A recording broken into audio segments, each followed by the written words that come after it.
এই তিন ব্যক্তিদের কবরে কোনো প্রকার প্রশ্ন করা হবে না। তাদের মৃত্যুর পর ফেরেশতাগণ ওই পবিত্র আত্মাকে নিয়ে সোজা আল্লাহর দরবারে হাজির হবেন এবং কোনো প্রকার বিচার ছাড়াই তারা জান্নাতে প্রবেশ করবেন। কারা সেই তিন শ্রেণীর মানুষ এবং তাদের কি এমন আমল আছে যার জন্য তারা আল্লাহর পক্ষ থেকে এই পুরস্কার লাভ করবে? তারা দুনিয়াতে কি এমন পুণ্যের কাজ করেছে যার জন্য তাদের দুনিয়াতে থাকতেই এত বড় সুখবর দেওয়া হয়েছে? এমনকি ভিডিওর শেষে এমন একটি আমলের কথা আমাদের প্রিয় নবী সাল্লাল্লাহু আলাইহি ওয়াসাল্লাম বলে গিয়েছেন, যেটি করলে আপনিও মৃত্যুর সাথে সাথে জান্নাত লাভ করতে পারবেন। তাই ভিডিওটি না টেনে সম্পূর্ণ দেখবেন। ফেসবুকে তো অনেক সময় নষ্ট করেন, কিন্তু দুনিয়া ও আখিরাতের কল্যাণের জন্য এই ভিডিওটি আপনার অনেক উপকারে আসবে। প্রিয় দর্শক, এই তিন শ্রেণীর ব্যক্তিরা জান্নাতি, এটা সরাসরি হাদিস শরীফেই লেখা আছে। যাদের মৃত্যু হতে দেরি থাকলেও জান্নাত পেতে দেরি হবে না। কারা সেই তিন ধরনের ব্যক্তি বিস্তারিত জানাবো এই ভিডিওর মাধ্যমে। প্রিয় মুসলিম ভাই ও বোনেরা, আলোচনা শুরু করার আগে আমি আপনাদের কাছে একটি প্রশ্ন করতে চাই, তা হলো জান্নাত অর্জনের জন্য রাসূলুল্লাহ সাল্লাল্লাহু আলাইহি ওয়াসাল্লাম যে সকল আমল দেখিয়েছেন সেগুলো আপনি কায়েম করছেন তো?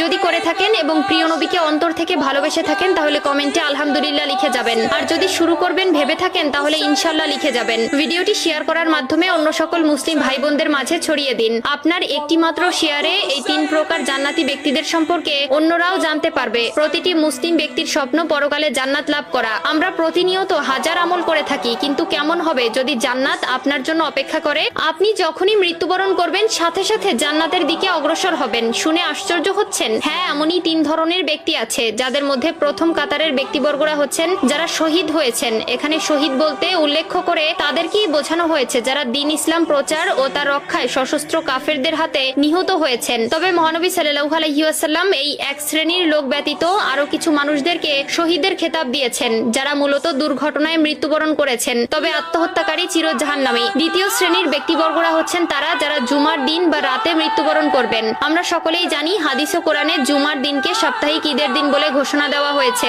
এবং এই দিনেই আসরের নামাজের পর আল্লাহ তাআলা তার বান্দাদের অতি নিকটে চলে আসেন এবং এই দিনের মৃত্যুবরণ করলেও সেটা তার জন্য পুরস্কার স্বরূপ বয়ে নিয়ে আসে। হযরত আব্দুল্লাহ ইবনে আমর রাদিয়াল্লাহু তাআলা আনহু বর্ণনা করেন, রাসূলুল্লাহ সাল্লাল্লাহু আলাইহি ওয়াসাল্লাম বলেছেন, জুমার দিনে অথবা জুমার রাতে কোনো মুসলিম ব্যক্তি যদি মৃত্যুবরণ করে তাহলে তার কবরের ফিতনা থেকে আল্লাহ তাআলা তাকে রক্ষা করেন। তৃতীয় শ্রেণীর ব্যক্তিবর্গরা হচ্ছে ছোট বাচ্চারা। অপ্রাপ্ত বয়সে কোনো শিশু মারা গেলে তাকে প্রশ্নের সম্মুখীন হতে হবে না, যারা তাদের মৃত্যুর সময় পর্যন্ত দুনিয়ার মায়া সম্পর্কে তেমন ভাবে বুঝে ওঠেনি এবং সদ্য জন্ম নেওয়া ছোট দুধের শিশু। উল্লেখিত দুধের শিশুর ওসিলায় ওই শিশুর মাও আল্লাহ তাআলার মেহেরবানি লাভ করবে। সর্বশেষ সবথেকে গুরুত্বপূর্ণ যে আমলটির কথা প্রিয় নবী সাল্লাল্লাহু আলাইহি ওয়াসাল্লাম বলে গেছেন সেটি হলো যারা প্রতি রাতে সূরা মুলক তেলাওয়াত করবে। যে ব্যক্তি আমলটি করতে পারবে সে বিনা হিসাবে জান্নাত লাভ করবে। আল্লাহ তাআলা তার সেই সকল বান্দাকে তার নূরের চোখে দেখেন যারা কিনা প্রতি রাত্রে ঘুমাতে যাওয়ার আগে আল্লাহর কোরআন থেকে সূরা মুলক একবার হলেও তেলাওয়াত করে।